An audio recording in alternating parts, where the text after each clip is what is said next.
What if I told you that the person sitting right next to you on a plane might not be who they say they are?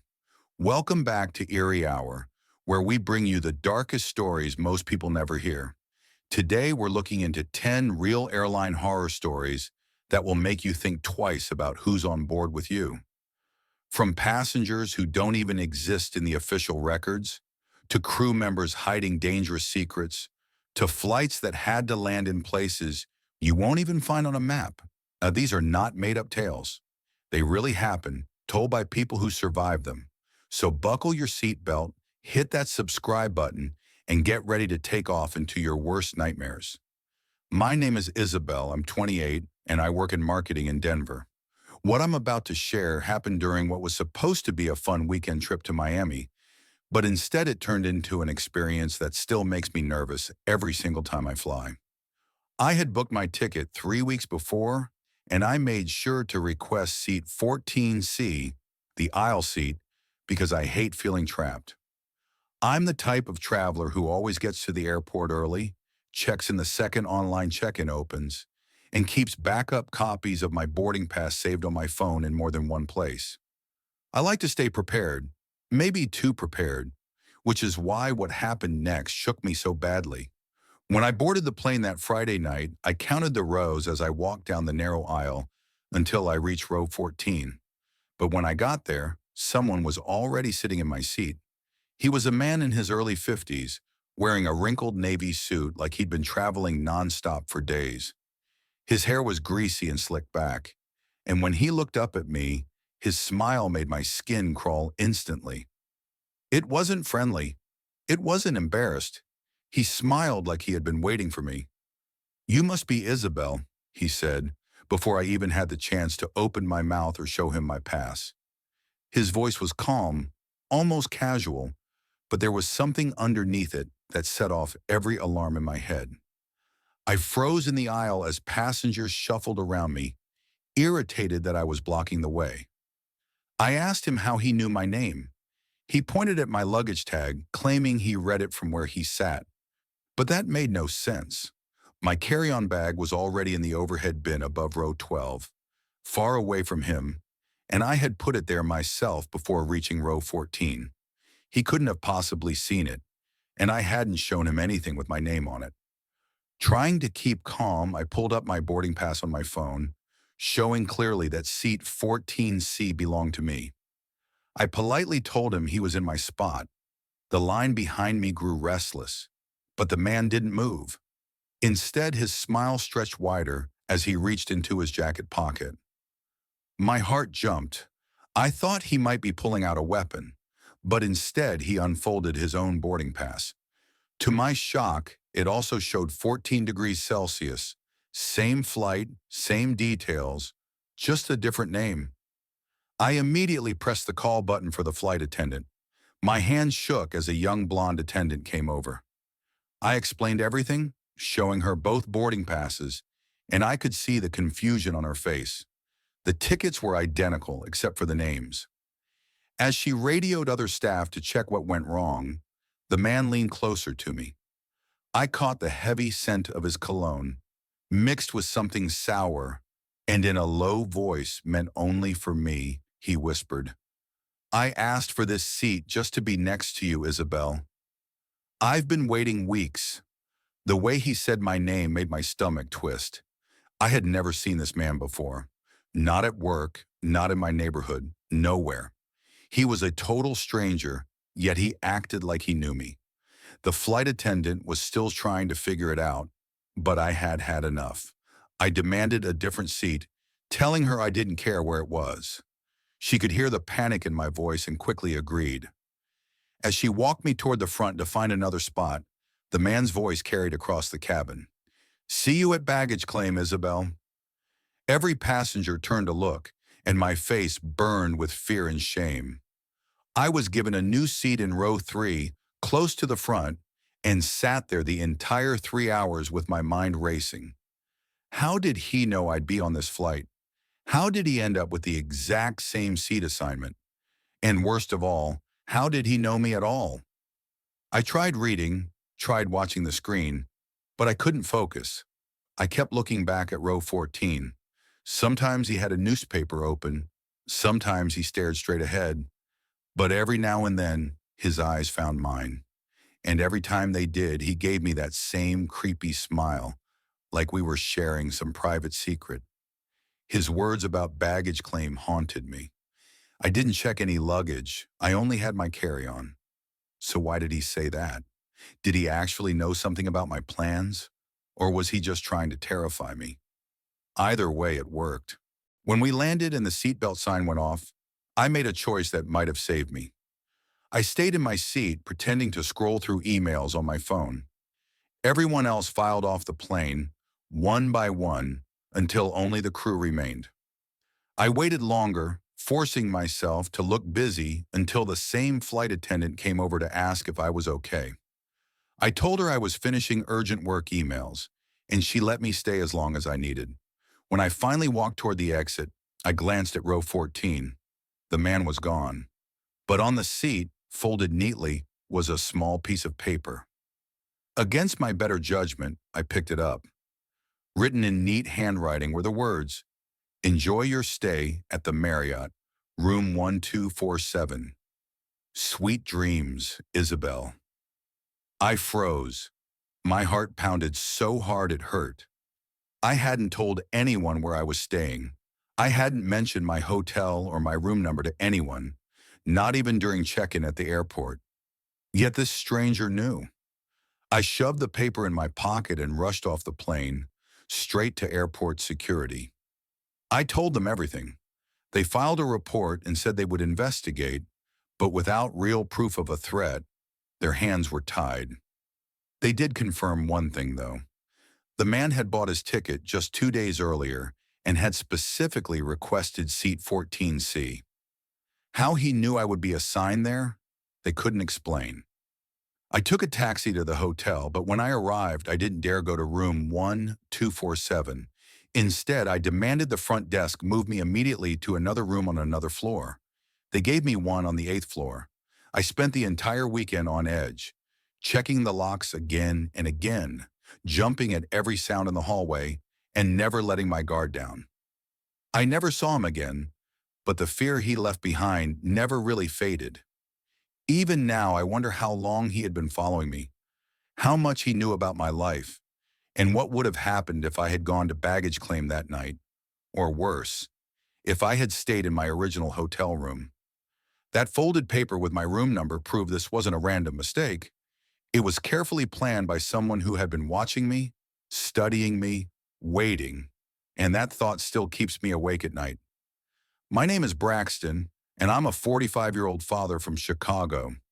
What happened to me and my 8-year-old daughter, Ruth, on our flight to London last spring changed how I see air travel and how I protect my child. We thought we were starting the trip of a lifetime, a father-daughter getaway to the Harry Potter studios, exploring London while my wife stayed home with our newborn son. Ruth had been talking about it for months, practicing her British accent and reading all the books twice.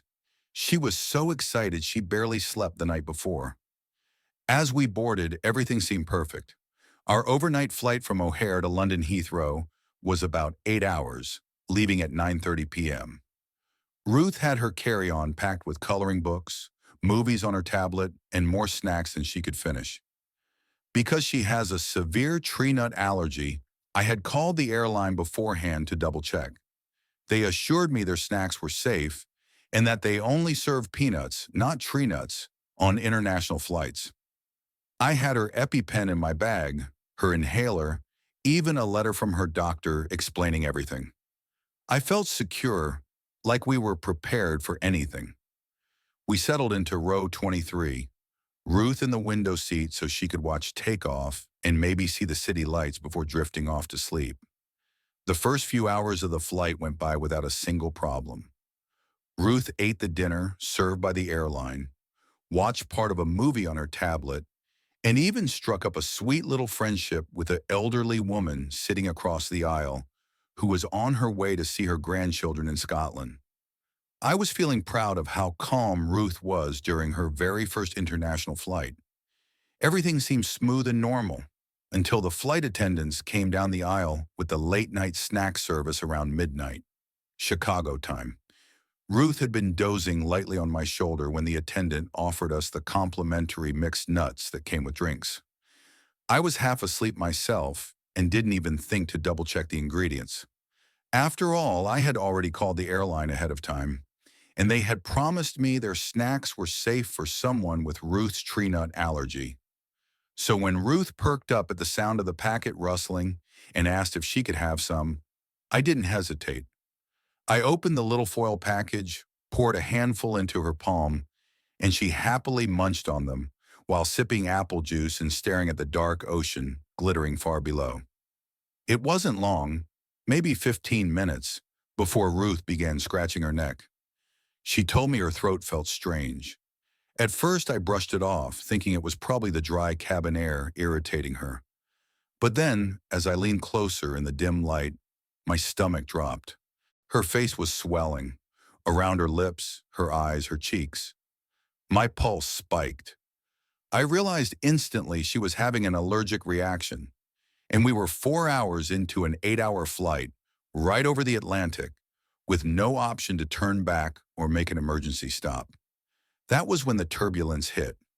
Not the light bumping most of us are used to, but violent bone-rattling drops that had even seasoned flight attendants gripping seats and overhead bins to steady themselves.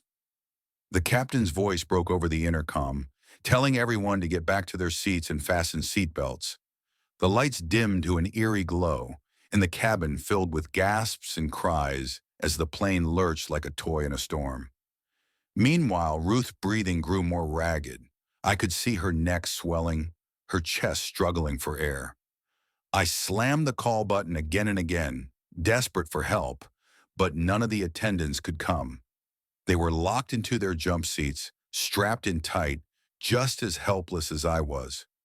My only chance was to grab her EpiPen from my carry-on, but it was above me in the overhead bin. Each time I unbuckled to reach for it, the plane dropped violently, throwing me back into my seat. One brutal jolt slammed me so hard into the ceiling that my head cracked against the compartment, and for a second I saw stars. When I looked back, Ruth was wheezing, her small hands clawing at her throat. Panic filled her wide eyes as she looked at me, trusting me to fix this, just like I always had. The elderly Scottish woman across the aisle clutched a cross in both hands, praying out loud in Gaelic, her voice breaking over the roar of the storm. And I sat there counting every single second on the glowing clock of my phone, 27 long, endless minutes, while my daughter's lips turned blue. The noise inside the cabin was overwhelming. Screams, sobs, the engine straining against the storm. I yelled for help, but my words were swallowed by the chaos. The worst part wasn't even being unable to move. It was the way Ruth kept trying to say, "Daddy," between gasps while I lied to her, promising everything would be okay. Inside, I was certain I was about to lose her at 35,000 feet above the ocean, where no one could save us. Finally, the turbulence began to ease. The moment it steadied, I ripped off my seatbelt and leapt for the overhead bin, ignoring the captain's warning to stay seated. My hands shook so badly I could barely work the latch. I tore open my carry-on, found the EpiPen, and turned back to Ruth. She was unconscious, her tiny face swollen so much she was almost unrecognizable. I couldn't even tell if she was still breathing. My heart hammered as I yanked off the safety cap, pressing the injector hard against her thigh through her pajama pants. I had practiced this before, in calm, safe settings, but never like this. Not with my child motionless in a dark plane while I trembled with fear. I injected the medicine, praying it wasn't too late. For half a minute, nothing happened. She lay still, limp in her seat, and dread filled me. Then slowly, her chest began to move again. Her breathing eased, shallow but real. Her eyelids flickered, and she looked up at me. Relief crashed over me so hard my legs almost gave out. The swelling hadn't gone away yet, but the medication was working. My daughter was alive. The turbulence had finally let up enough that flight attendants rushed down the aisle, their faces pale as they saw what had happened. They hurried to our row, asking questions, grabbing supplies, doing what they could. They had an emergency medical kit on board, and one of the crew members had some medical training, but they admitted that during the turbulence, there was almost nothing they could have done, even if they had been able to reach us. After things calmed down, they moved us closer to the front of the plane, where it was easier for them to check on Ruth, and they kept an eye on her until we landed. But the real damage wasn't just physical, it was emotional. The fear had carved itself deep into both of us, and I knew neither of us would forget those terrifying minutes. Later, I found out the mixed nuts they had handed out weren't just peanuts like the airline had promised me, but also cashews and almonds. The ingredients were written in tiny print on the package, nearly impossible to read in the dim cabin light, and the flight attendants hadn't been given proper training to know which snacks could put allergic passengers at risk. Ruth recovered fully after the reaction, but the memory still haunts us. We both dream about those 27 minutes when I sat powerless, unable to protect her from something that should never have happened in the first place. That night taught me something I didn't want to learn, that no matter how carefully you plan, no matter how many precautions you think you've taken, there are moments where you're completely at the mercy of things outside your control. Being trapped inside a plane during a medical emergency, especially in violent weather, where even professionals couldn't reach us, left me with a helplessness I can't describe. It's the kind of feeling I wouldn't wish on any parent alive. Ruth and I still talk about it sometimes. She admits she remembers being scared, but I don't think she fully realizes just how close we came to losing everything. I carry that weight every day, and it's changed how I see myself, not only as a traveler, but as a father who is supposed to protect his child. My name is Heine, and I'm a 32-year-old travel blogger who has explored more than 40 countries in the past 10 years.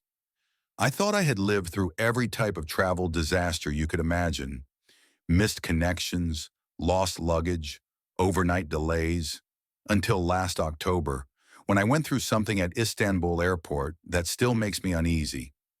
I've spent plenty of nights in airports, from tiny regional ones to massive international hubs, but nothing compared to the 18 hours I spent trapped in that terminal. It felt less like an airport and more like being pulled into a strange, in-between world of silence and unease. I was flying from Barcelona to Athens for a photography assignment. The plan was simple: a quick 4-hour layover in Istanbul where I could grab some food, edit photos on my laptop, maybe even shop a little duty-free before catching my early morning flight. I had flown this route before without a single problem, so when I boarded my flight from Barcelona, I thought it would be a normal, even boring, overnight trip. The plane landed on time in Istanbul around 9:30 p.m., and I started walking through the sprawling terminal toward my connecting gate. That's when I was told my flight to Athens had been canceled. The reason? Technical difficulties. The woman at the desk looked worn out as she explained that the next flight wouldn't leave until 6:15 a.m. The airline wasn't offering hotel stays. They told us we could wait inside the terminal and handed out meal vouchers that wouldn't buy much of anything. By 11 p.m., the airport had changed. The restaurants closed, the shops shut their gates, and the once busy crowds drained away as the last flights of the night took off. I found a quiet corner near a cafe that had closed hours earlier, surrounded myself with my bags like a protective wall, and settled in.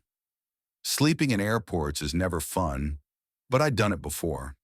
It usually just comes down to finding the least painful seat and waiting until the sun comes up. Around midnight, though, I was shaken awake by a loud announcement echoing through the terminal. The voice was male, speaking English with a heavy Turkish accent. Final boarding call for Turkish Airlines Flight TK-1847 to Cairo, departing from Gate 23. All passengers must board immediately. I thought it was odd to hear such a late boarding call, But airports run at all hours, so I brushed it off and closed my eyes again. Exactly 1 hour later, at 1 a.m., the announcement came again. Word for word, same voice, same urgent tone, same flight number. Flight TK 1847 to Cairo, Gate 23. Only this time, I grabbed my phone and opened my flight tracker app.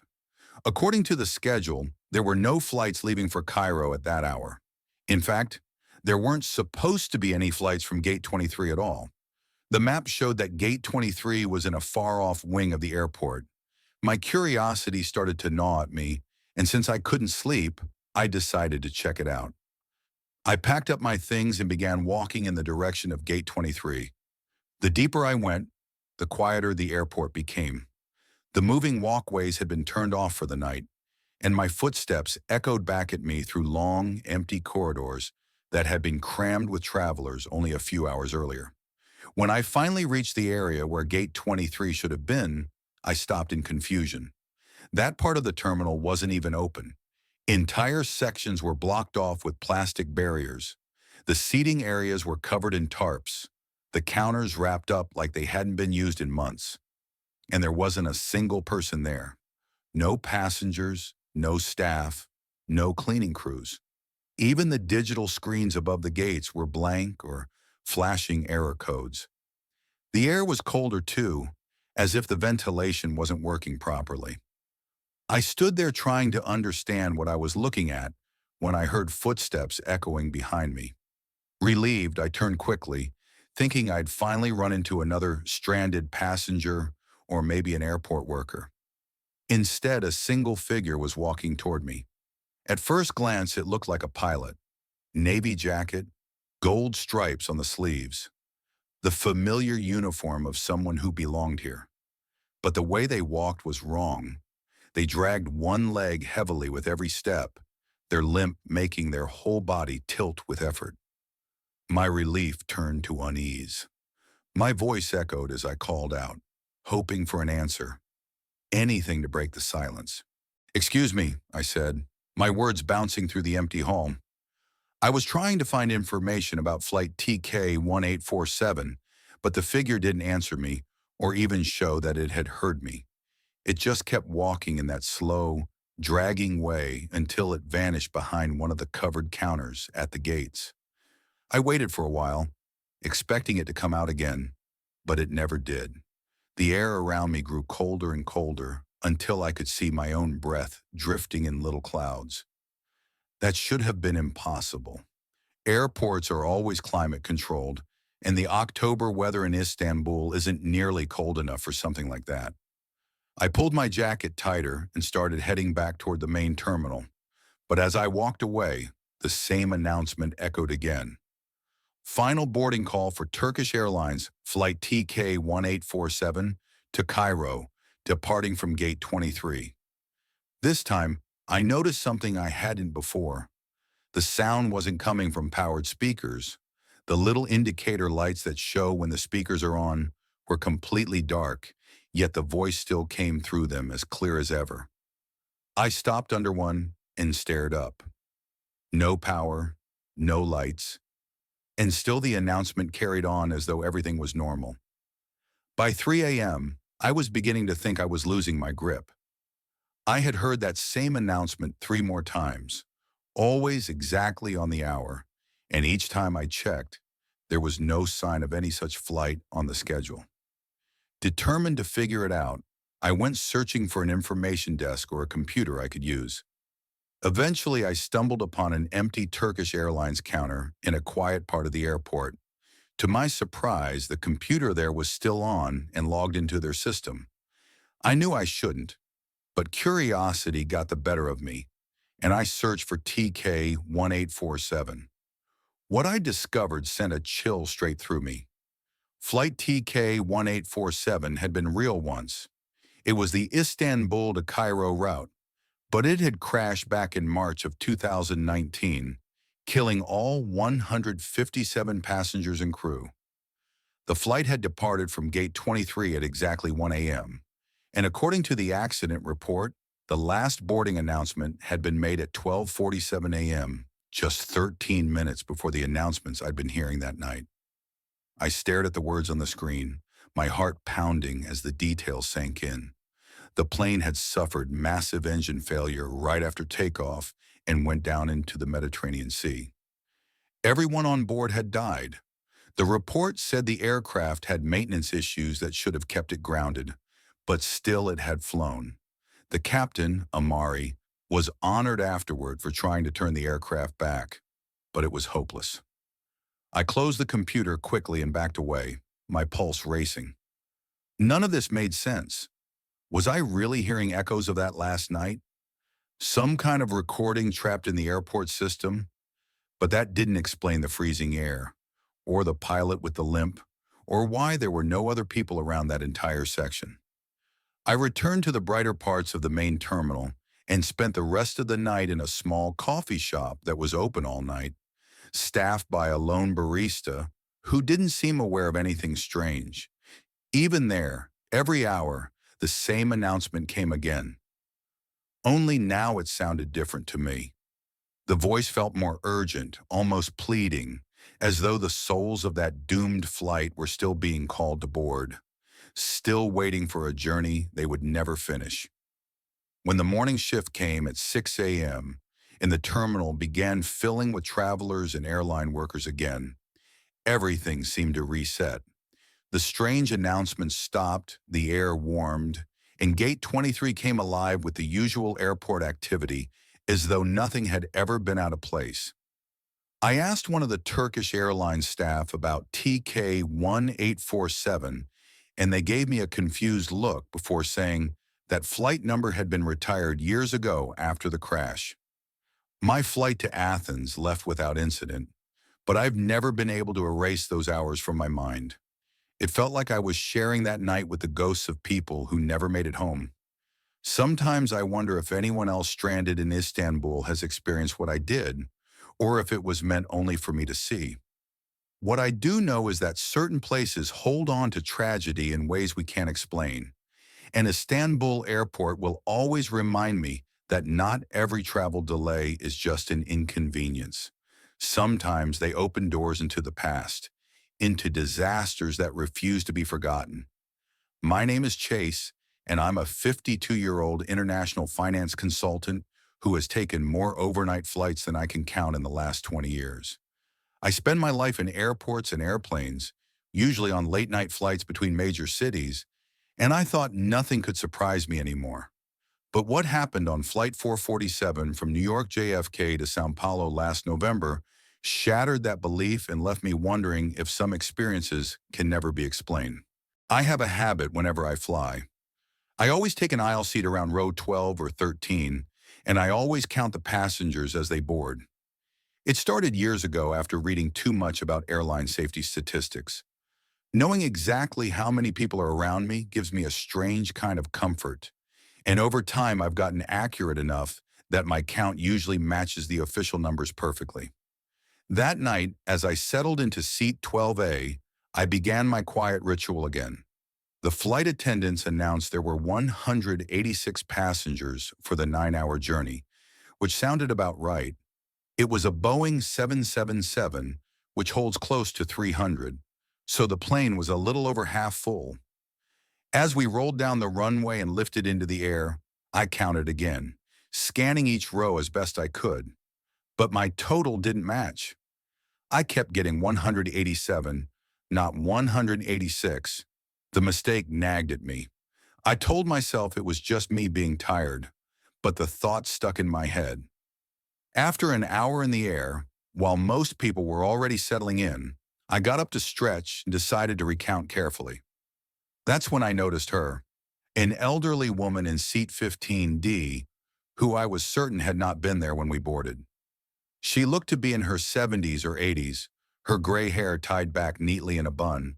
She wore a blue floral dress that looked decades out of place, long-sleeved with a high collar, the kind of style my grandmother would have worn in the 1960s.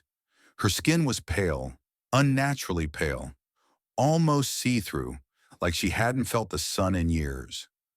What unsettled me most wasn't her appearance, but her stillness. For hours, she didn't move at all. She sat upright, hands folded, staring straight ahead. No blinking, no shifting, no sign of breath. By the time the meal service began 4 hours into the flight, I couldn't ignore it anymore. I quietly told one of the attendants, a calm woman in her 30s, that the woman in seat 15D might need medical help.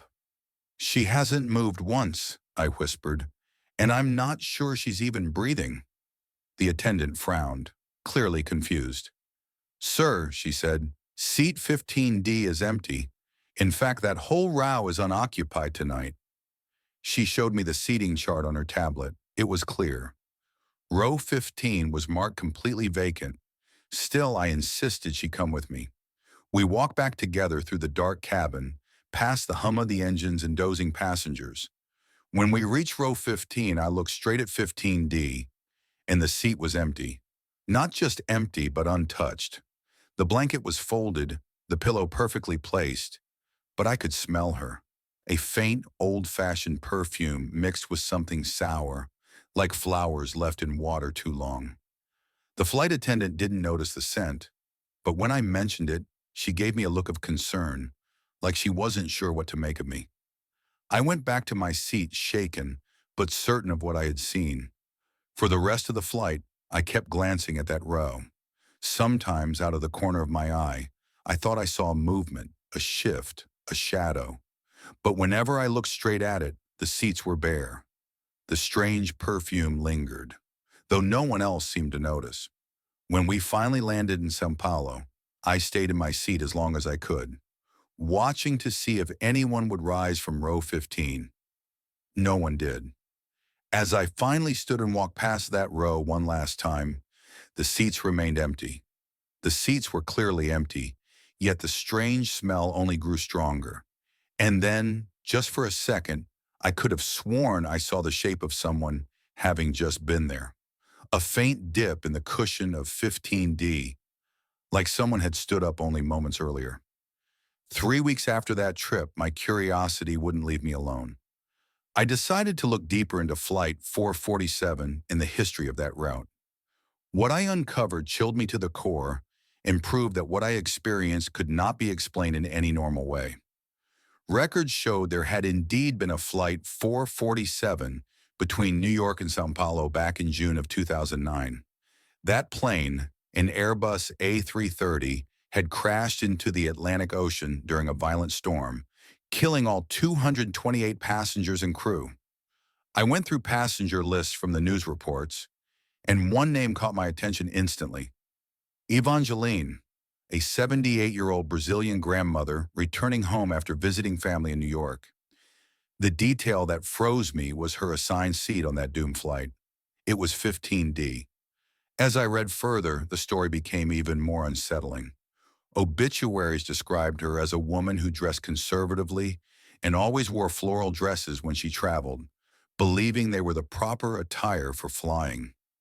Pictures published alongside her obituary showed her exactly as I had seen her. Silver hair, kind features, and a blue floral dress almost identical to the one I remembered. The deeper I dug, the worse it became. That flight had departed on a Tuesday evening, the very same day of the week as mine. The crash occurred roughly 4 hours into the journey, at nearly the exact time I first noticed the strange woman and alerted the crew. These weren't just coincidences anymore. The details matched too perfectly. Since then, I have never taken Flight 447 on that road again. I've kept the story to myself, never sharing it in my professional circle, because I know exactly how it sounds. But in private, I researched cases like this and discovered that residual hauntings linked to tragic accidents are not rare. Spirits often remain tied to routines they repeated many times in life, and in this case, Evangeline had likely flown that route often while visiting her family. It feels as though a part of her is still trying to complete the final trip she never finished. These days, I still fly often for work, but I notice details I never used to. Strange scents, sudden cold spots, or passengers who don't quite belong. I've come to understand that aviation, with its long history of triumphs and disasters, carries silent travelers who never made it home. That night taught me something I'll never forget. Not every passenger on a plane shows up on the manifest, and sometimes the most important ones are the ones we can't even see. My name is Ruth, and I'm a 26-year-old graduate student working toward my doctorate in international relations at Columbia University. What I went through on my flight from Los Angeles to Tokyo last September still makes me wonder how much we really know about the people responsible for our safety at 35,000 feet. I had been awarded a grant to study U.S.-Japan diplomatic relations, and this flight was supposed to mark the beginning of a 6-month research stay at Tokyo University. I had spent over a year carefully preparing and budgeting for it, and the 13-hour flight was something I actually looked forward to, thinking it would give me time to read and get my thoughts organized. I usually choose aisle seats on long flights because I tend to get restless, so I had reserved seat 24C long in advance. The plane was a Boeing 787 Dreamliner, one of the newer models used on trans-Pacific flights, and the cabin was nearly full with business travelers, tourists, and students heading toward different Asian destinations. At first, everything seemed perfectly normal. The crew looked sharp and professional, the kind of service that makes you feel comfortable before such a long trip. But about 2 hours into the journey, I noticed something about one of the attendants that didn't sit right with me. She looked to be in her early 30s, with neat blonde hair and a polished look, and she was mostly working in the economy section where I sat. What drew my attention was how she interacted with certain passengers. It wasn't the usual polite service. Instead, she picked out specific people, always those traveling alone, and engaged them in long conversations. She wasn't asking the casual questions attendants normally do. Hers were personal. I overheard her talking to a man in row 18C, a businessman in his 40s, asking where exactly he was going, whether it was for work or pleasure, who he had in Tokyo, and if his family would be waiting for him. She jotted notes into a small pad she carried, scribbling carefully after each exchange. What struck me most was the pattern. She ignored families, couples, and groups entirely. Her focus was only on single travelers who looked like they were on long stays or business trips. As a student of international relations, I've been trained to observe patterns in human behavior, and what she was doing felt wrong. It was systematic, almost like she was collecting information. By the time 4 hours had passed and the meal service began, my unease had grown into certainty. I watched her again as she approached the same businessman she'd questioned earlier. This time she carried a drink that she presented as a complimentary offering, her expression calm and professional, but her eyes fixed sharply on him in a way that made me realize something about her behavior was far beyond ordinary cabin service. She explained that it was a special drink service for long international flights, something meant to ease jet lag and make the journey more comfortable. The man smiled, accepted it gladly, and drank while she stood nearby, chatting pleasantly as if nothing was unusual. But I had been watching her closely, and I clearly saw her slip something into his cup from a tiny vial she pulled from her apron pocket right before handing it over. The movement was quick and smooth, practiced even, and she made sure to block the view of other passengers so no one else would notice.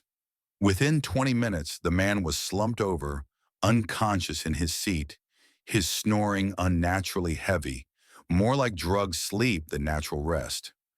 My chest tightened as I realized I was witnessing something dangerous happening right in front of me. From that moment on, I couldn't take my eyes off her. I watched her closely as she continued through the cabin, targeting more solo travelers. The pattern was always the same: long, personal conversations about their travel plans, who might be waiting for them, then later a special drink laced with something from that vial. By the time she reached my row, I forced myself to stay calm, pretending to be asleep while keeping my eyes just barely open. She stopped at my side, studying me for several seconds, before lightly shaking my shoulder. "Miss," she said in a perfectly professional tone, I brought you some chamomile tea to help you rest. It's a special blend we serve on long routes. I stretched and yawned, as if waking naturally, then smiled and thanked her. The tea smelled and looked normal, just like chamomile should. But after what I'd seen, I knew better. That drink wasn't meant to relax me. It was meant to knock me out cold. I lifted the cup, pretended to sip, and even sighed as though it soothed me. This is exactly what I needed, I told her. She smiled warmly, reminding me that it worked best if I drank it while still hot, hovering just long enough to see me drink more. I kept up the act, pretending to take tiny sips while barely touching it. When she finally walked away, I slipped into the lavatory, poured the tea down the sink, rinsed the cup with water, and went back to my seat.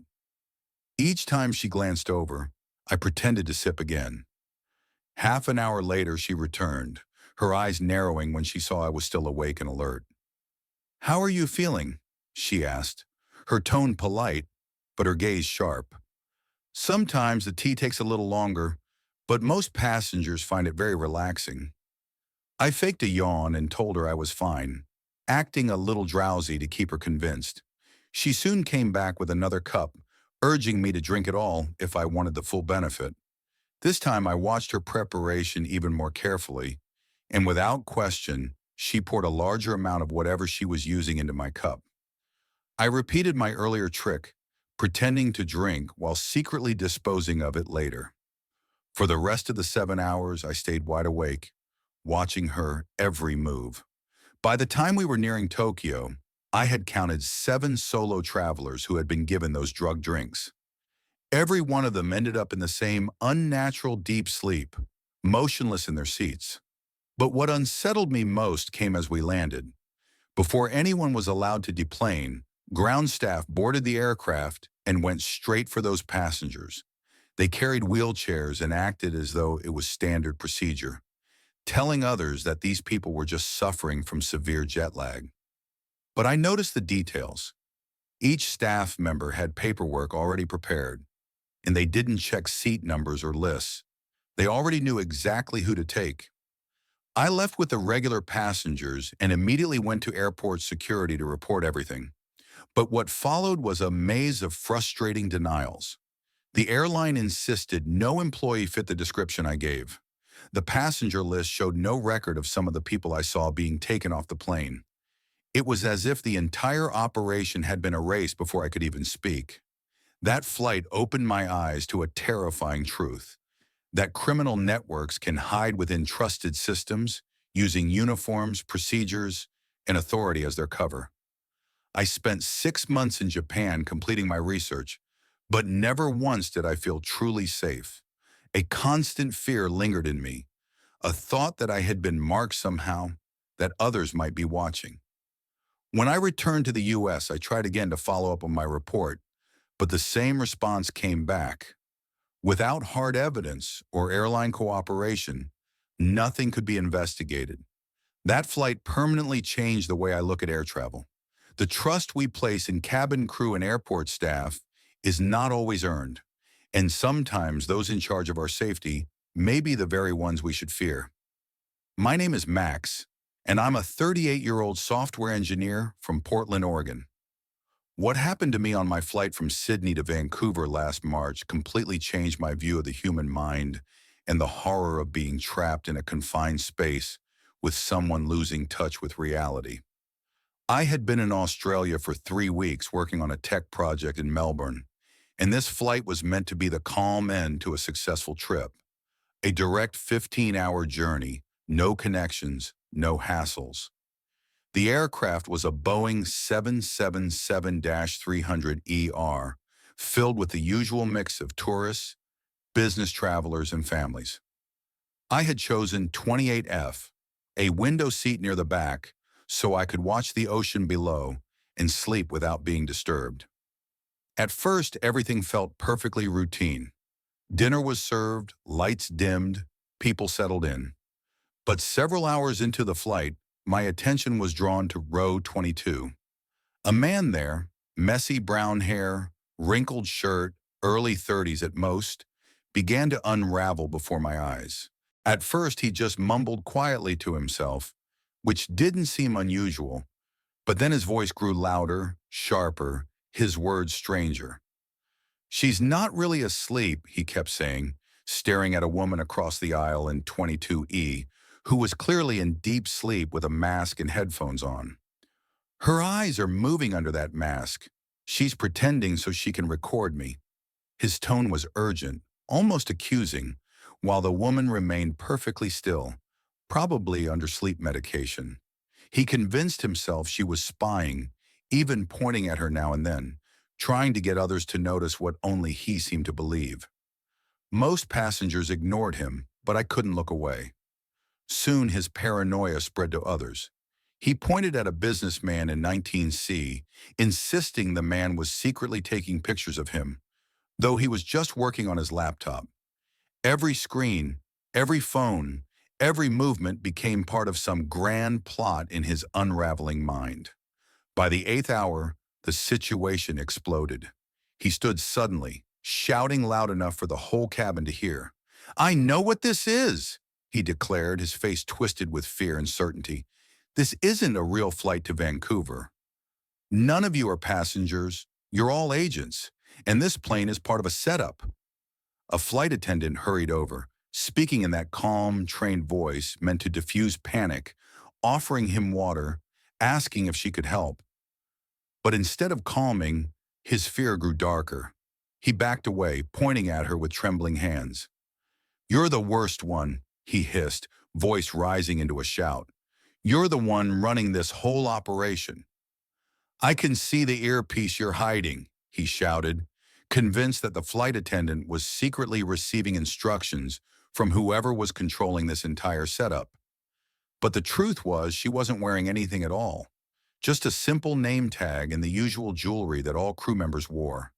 He had twisted normal details into proof of his conspiracy. Soon he started pointing at the windows, claiming they weren't real at all. According to him, the views of clouds and sky were fake videos playing on giant screens, and the crew weren't real flight staff. They were actors paid to keep up an illusion. He said we weren't even in the air, but locked inside some hidden government facility made to look and feel like a plane. When security staff tried to calm him down and get him back to his seat, things quickly got worse. He snatched a plastic knife from someone's meal tray and pressed it against his own throat. He wasn't threatening suicide in the usual sense. He honestly believed hurting himself was the only way to escape what he thought was an experiment. "I won't let you finish this program," he screamed. "I know you need me alive for testing, so I'll end it before you can." For the next 3 hours, all of us were stuck at 35,000 feet with no way to get away and no professionals to help, forced to live inside the storm of his breakdown. The fear he created spread through the cabin like fire. His delusions were so detailed, so intense, that they started pulling others into his twisted reality. I saw it happen with my own eyes. A woman 2 rows behind me whispered that the attendant's smiles looked too perfect, too practiced, almost fake, like they were reading from a script. Another man started asking if the flight information on the monitors was even real, wondering aloud if we were flying the route they claimed.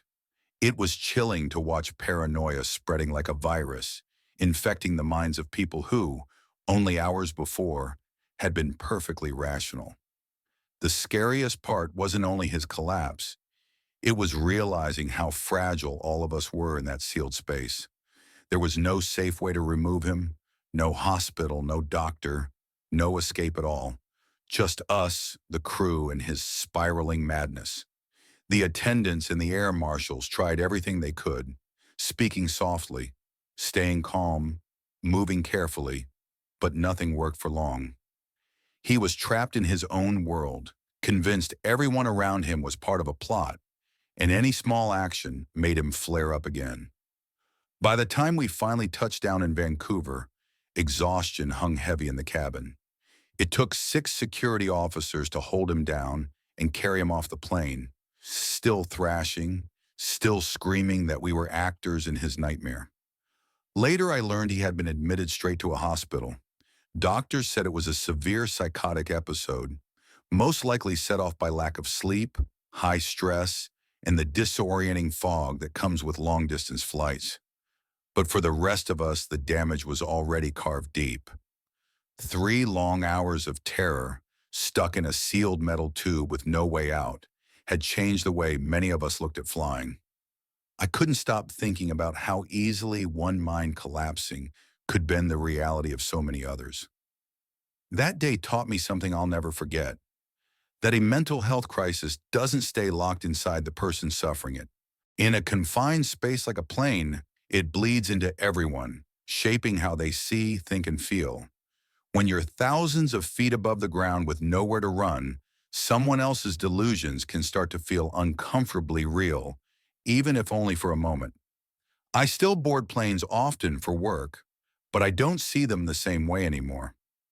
I find myself scanning the faces of passengers for tension, watching for signs of distress. I also carry a much deeper respect for flight crews who face situations like that with no way to call for real help and no chance to escape. That long flight from Sydney to Vancouver taught me something I had never considered before, that the scariest part of air travel isn't always engines failing or storms outside. Sometimes the most terrifying danger is the human mind itself and how quickly it can unravel under pressure. My name is Catherine, and I'm a 29-year-old registered nurse from San Antonio, Texas. What happened to me and the other passengers on a supposedly normal flight over Central Asia last August still echoes in my nightmares, and it changed forever the way I see the hidden dangers of traveling far from home. I had just finished 6 months working with a medical aid group in Afghanistan, providing care in villages that rarely saw doctors, and that flight was supposed to be my road back. Back to family, back to safety, back to my own life after one of the hardest yet most meaningful chapters of my career. The plane took off from Kabul right on schedule, bound for Frankfurt with a short stop in Kazakhstan to refuel. It was an older jet, probably a Soviet-era Boeing 730-800, run by a small regional airline I'd never heard of before. Other aid workers swore it was the most reliable option for the route, so I trusted their word.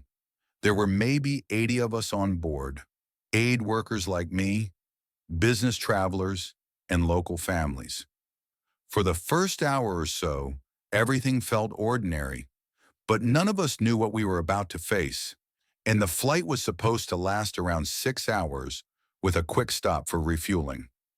We were only about 2 hours in when the pilot's voice suddenly came over the speakers, and his words instantly made everyone tense.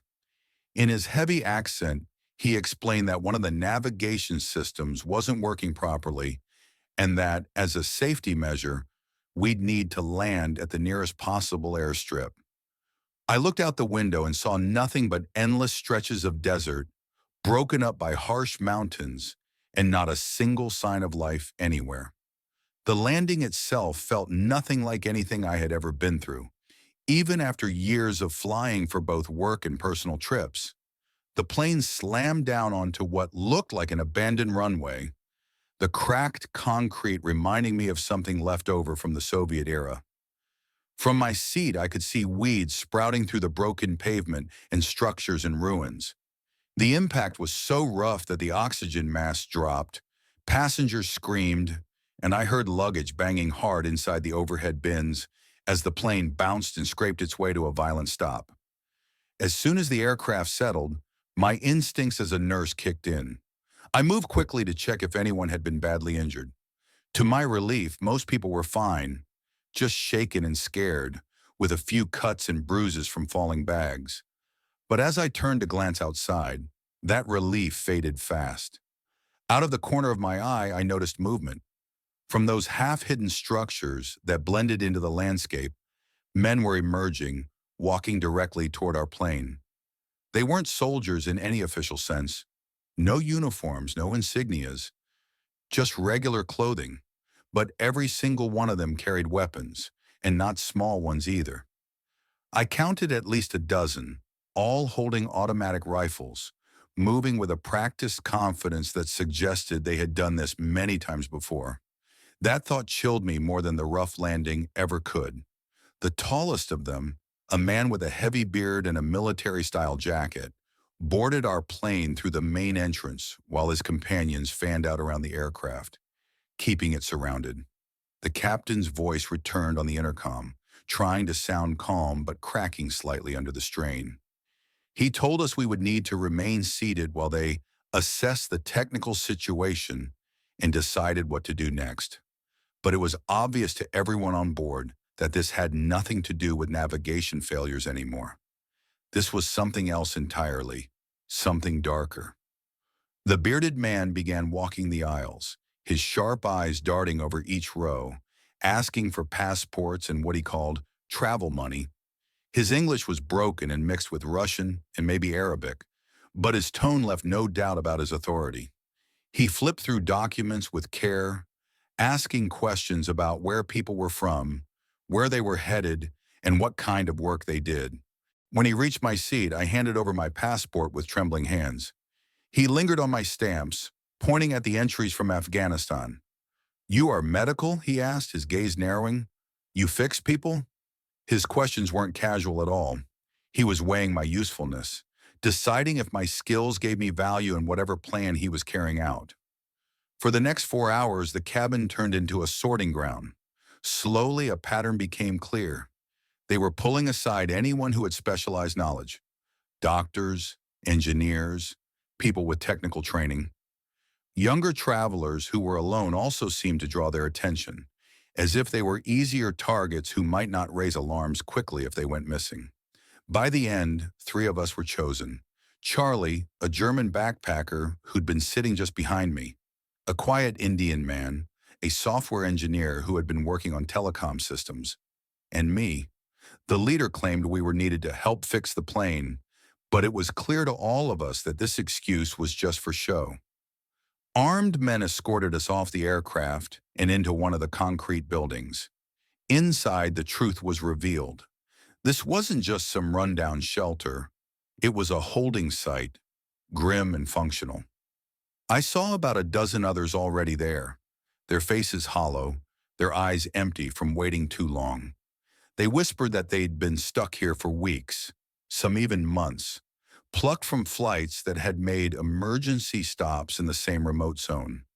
It was a deliberate setup, a trap designed to capture certain kinds of people while the rest of the world carried on, unaware.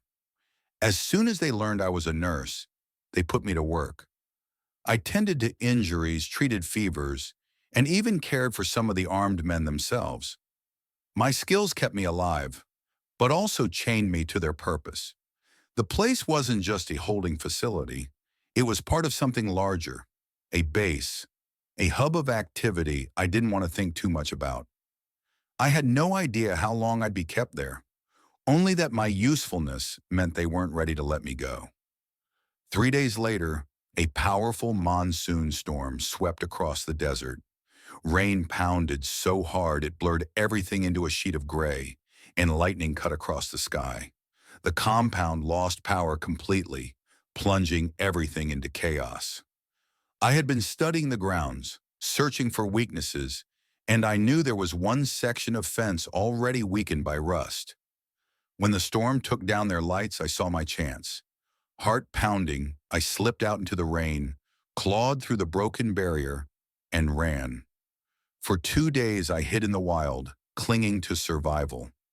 The desert and mountains offered little but danger, yet I managed to find trickles of water and scraps of shelter, staying low whenever I heard voices or saw flashlights in the distance. Finally exhausted and near collapse, I stumbled into a small fishing village about 20 miles from the compound. The locals, wary and cautious, questioned me, but eventually helped me reach a nearby town where I could contact authorities. When international forces returned with me to the site days later, everything was gone. The building stood hollow, the airstrip was silent, and there wasn't a single sign of the people who had held us. Even the other captives had vanished as if they'd never existed. The official report brushed it all aside, calling me a lost traveler who'd gotten disoriented on a hike. My airline swore no emergency landing had happened. There was no record of Charlie or the Indian engineer ever being on that flight. Their names were gone from the manifests, erased completely. That experience taught me something I wish I didn't know, that there are parts of this world where the rules don't apply, where people can disappear without a trace, and where even the systems we trust most, like international air travel, can be twisted by those who know how to exploit them. The fact that an entire plane could be diverted, passengers stolen, and the truth erased without the world ever noticing still leaves me sleepless at night. My name is Kingston, and I'm a 34-year-old travel photographer from Seattle. I've spent years chasing the beauty of remote places for magazines and journals, but what happened to me on a flight from Frankfurt to Mumbai last October showed me a darker side of travel I never thought I'd face. It was something beyond even my worst imagination, and it forever changed the way I see air safety and the fragile line between routine travel and nightmare. I was on my way to India to capture the monsoon season for National Geographic, carrying nearly $20,000 in cameras and gear, the very tools of my career and my survival. I thought the greatest danger was losing them. I had no idea the real danger was yet to come. It's easy to believe that the people in charge of our safety know exactly what they're doing and that the systems built to protect us could never truly fail. My name is Galley. I'm 41 years old and I teach high school English in Miami. I've been flying often for work and personal trips for more than 20 years, but what I went through on what should have been a simple 4-hour flight from Miami to Caracas last December has stayed with me ever since. It completely changed the way I look at the trust we place in strangers the moment we step on a plane. That trip was supposed to be just like the ones before. I was headed to Venezuela to see my grandmother, who's lived there since before I was born. Every Christmas for the last 15 years, I'd gone to visit her, and nothing worse had ever happened than a long delay or some bumps of turbulence. The flight left Miami International Airport at 2:30 in the afternoon, right on time on a Tuesday. The plane was an Airbus A320, run by a well-known Latin American airline I had flown plenty of times before. The cabin was about 70% full, which was normal for a weekday before the holiday rush. Looking around, the mix of passengers was typical: families traveling home, business people, and tourists starting their vacations. My seat was 14C, the aisle in the middle section. I always book an aisle seat so I can get up and stretch during longer flights. Around an hour and a half after takeoff, as we were flying steady over the Caribbean at 37,000 feet, I decided to get up. The flight had been smooth so far, and I felt relaxed, already picturing the moment I'd finally hug my grandmother after a year apart. On my way back from the lavatory, I slowed near the galley, letting another passenger walk by first. That's when I noticed the cockpit door wasn't fully closed. It had been left slightly open, even though it's supposed to be locked tight during flight after 9/11. At first, I didn't pay it much attention, since I often hear crew members talking during flights. But then, standing there just a few feet away, I caught the words clearly, and my whole body froze. I could hear the pilot and co-pilot speaking in low, steady voices. The pilot asked, "How many times have we done this route now?" He sounded calm, too calm, like this was part of a routine. The co-pilot replied, "This is my fourth. I still get nervous every time. I keep wondering when we'll finally get caught." The pilot chuckled and answered, "It gets easier." The key is acting normal around the passengers and crew. As far as they're concerned, this is just another ordinary flight to Caracas. I felt my chest tighten. Their conversation was nothing like standard airline talk. It wasn't about weather or flight paths. It was about pretending, about keeping up an act. The more I listened, the more horrifying it became. The pilot mentioned a family in seats 12A and 12B, describing the parents and their two teenagers, people I had seen boarding. His words chilled me. They have no idea what they're flying into. By tomorrow morning, they'll be reported missing along with everyone else on the manifest. My hands went cold as I realized he was speaking about all of us. The co-pilot's voice wavered when he asked, "But what about the flight data recorder and the transponder? Air traffic will know when we disappear from radar." The pilot answered with the calm of someone who had rehearsed this many times. "Same as always. Flight 392 to Caracas loses communication over the Caribbean.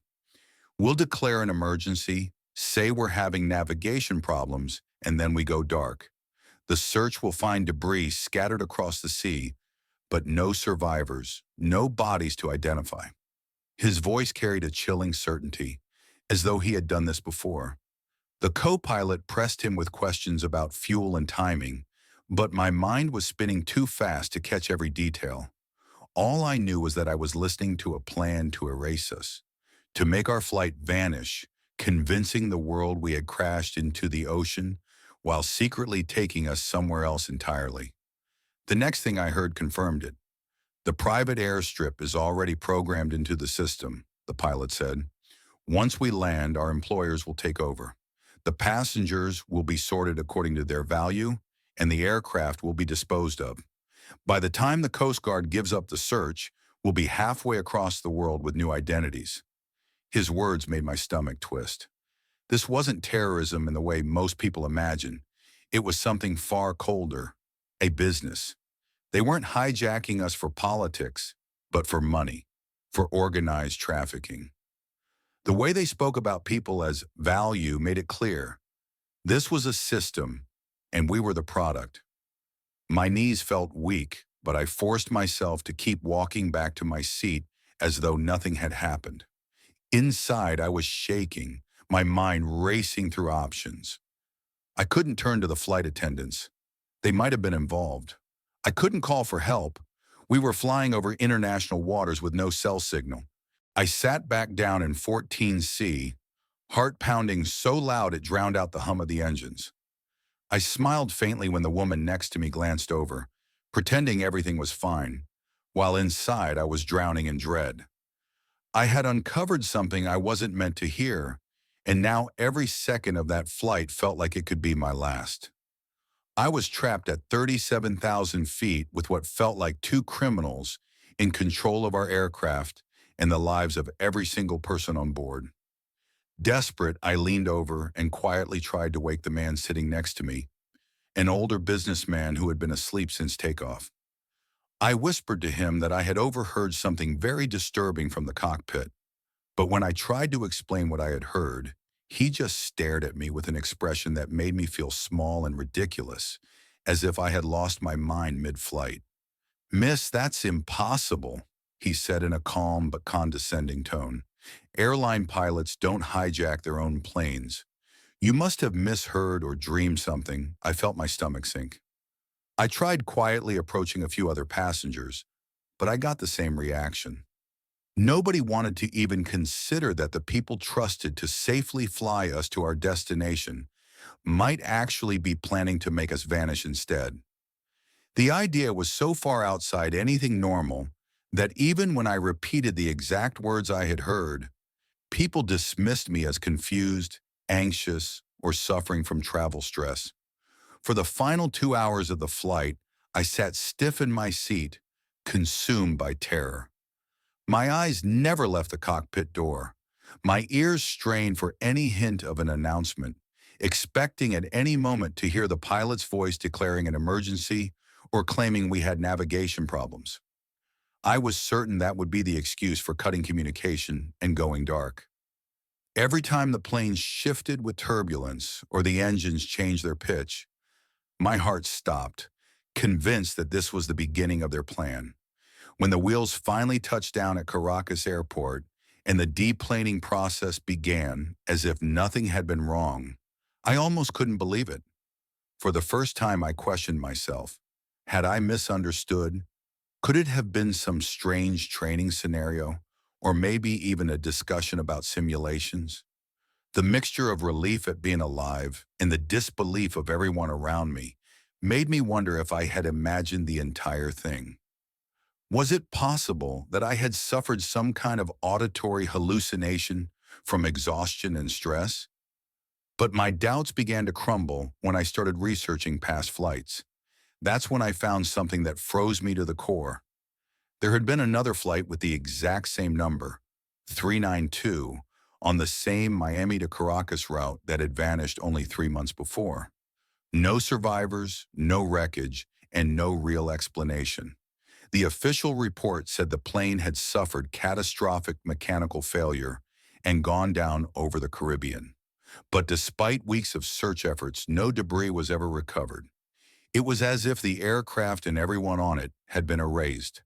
That discovery confirmed what I had feared most, that what I heard in the cockpit wasn't some bizarre misunderstanding, but a glimpse into something real, something planned.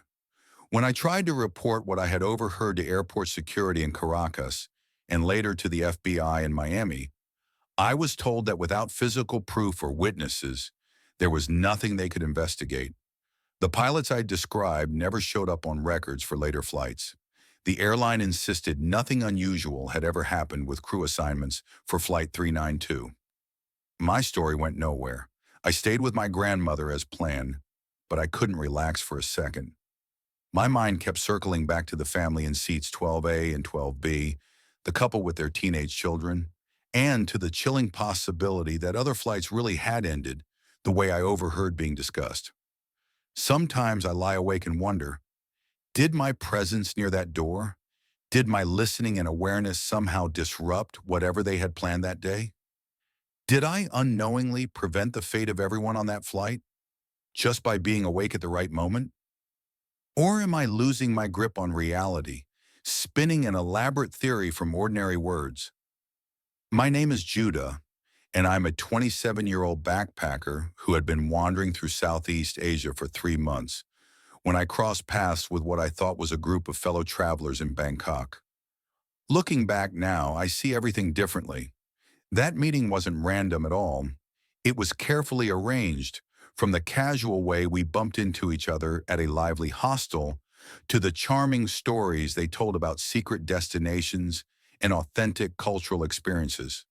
At the time, I was exactly the kind of person they were hunting for, traveling alone, with no fixed schedule, barely checking in with family back home, and naive enough to believe that kindness from strangers was just part of the backpacking lifestyle.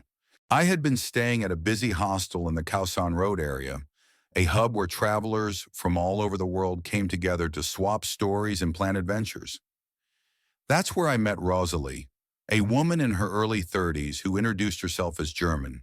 She had the air of someone well-traveled, friendly, confident, and full of advice. We talked often, and she eventually told me she was part of a small circle of travelers who had discovered a remote island paradise, a private resort where you could stay cheaply while learning real Thai culture. She painted it like a dream. The resort was fully sustainable, with solar energy, organic gardens, and daily activities to connect with locals. She made it sound like the kind of rare, off-the-map adventure every backpacker secretly hopes to find. Her group, 2 men and 2 women, all seemingly in their late 20s or early 30s, echoed her excitement. They pulled out phones showing photos of untouched beaches, crystal clear water, and rustic bungalows that looked perfect. They said it was so private that you couldn't find it online or book it anywhere. It was only by invitation, passed down from guest to guest. The more I listened, the more I believed them.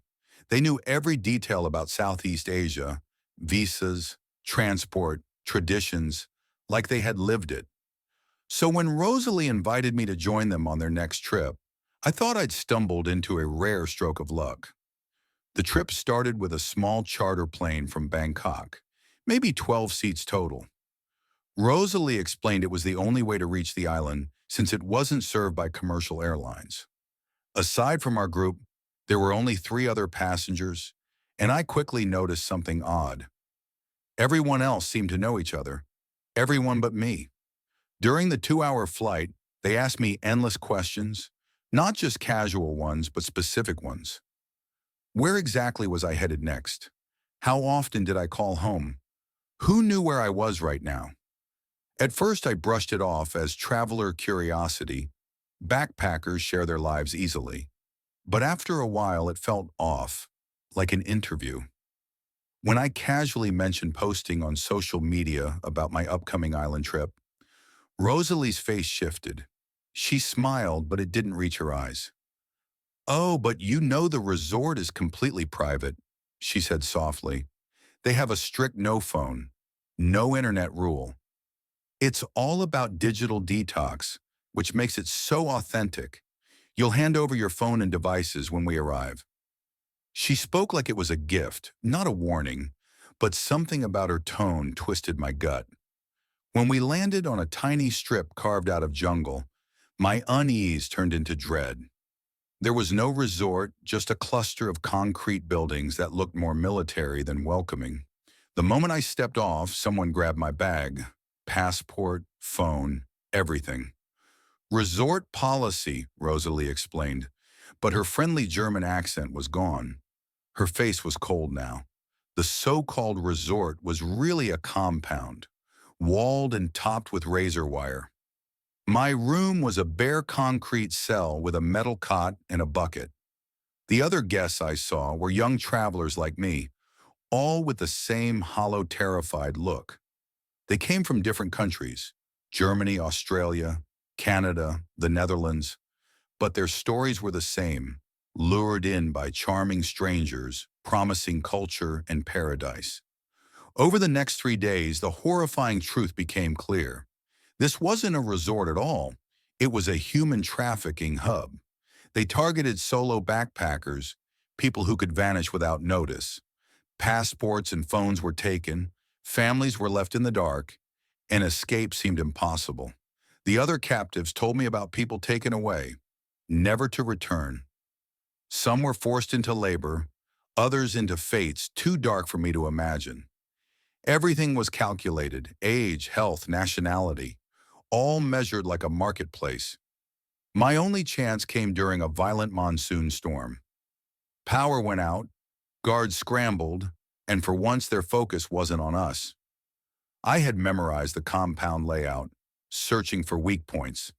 When the storm brought down branches against the fence, I used the chaos to break through. Then I ran into the jungle, the storm masking my movements. For 2 days, I lived on rainwater and whatever plants I could identify, pushing through dangerous terrain while hearing faint shouts of search parties behind me. At last, I stumbled into a small fishing village about 15 miles away. The locals were wary, and I couldn't blame them, but eventually they helped me reach the mainland and contact authorities. At first, the police doubted my story, but when they finally went back to the site with a team, the place was empty. The buildings abandoned, the strip deserted, no trace of Rosalie, her group, the other prisoners, or even proof the operation had ever existed. It was as though the nightmare had dissolved into smoke, leaving only me to carry its memory. It felt like everything had been wiped away, as if none of it had ever happened, except for the building still standing and the memories burned into my mind. The official investigation brushed it off, calling it a simple misunderstanding by a tourist who had gotten confused, and there was no real effort to chase down the people behind what I had gone through. When I finally returned to the United States, I learned something even stranger. According to airline records and immigration databases, I had never been on that charter flight, never even stepped foot on that island.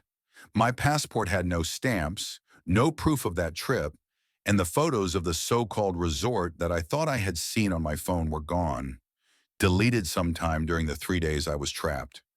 It was like someone had gone through every trace and carefully erased it, leaving me with nothing to prove my story, only my word against records that insisted it never happened. That experience showed me how dangerous international travel can be, especially when trust and curiosity are used against people like me. The networks that run human trafficking are far more organized than most of us want to believe, with systems that can make someone vanish so smoothly it feels like they never existed in the first place. They prey on travelers who are vulnerable, those who might not be missed right away, or whose absence wouldn't raise alarms for weeks, maybe months. I can't stop wondering how many other young travelers disappeared into places like this, and how many families are still holding on, waiting for messages that will never come. The Judah from Denver who stepped onto that small plane in Bangkok might never have returned. And sometimes I feel like the person who did make it home is not the same, but someone different. Someone who now knows the darkness hiding behind smiles and promises. Someone who understands that paradise can be nothing more than a carefully built trap designed by people who profit from misery. That concludes our journey through 10 of the most unsettling true airline horror stories ever shared. These stories remind us that real terror isn't always something supernatural. It's often the human threats hiding in plain sight, dangers that come alive at 35,000 feet where no one can help and there's nowhere to run. From strangers who stalk our movements to crew members hiding sinister secrets, from emergency landings in hostile places to passengers who vanish without explanation, these accounts reveal that flying carries risks we rarely think about when booking a seat. If these stories shook you as much as they did me, make sure you subscribe to Eerie Hour for more true horror tales that will leave you wide awake at night. Don't forget to hit that notification bell so you'll never miss our next chilling story. And always remember, the next time you step onto a plane, you can't know what story you might end up in.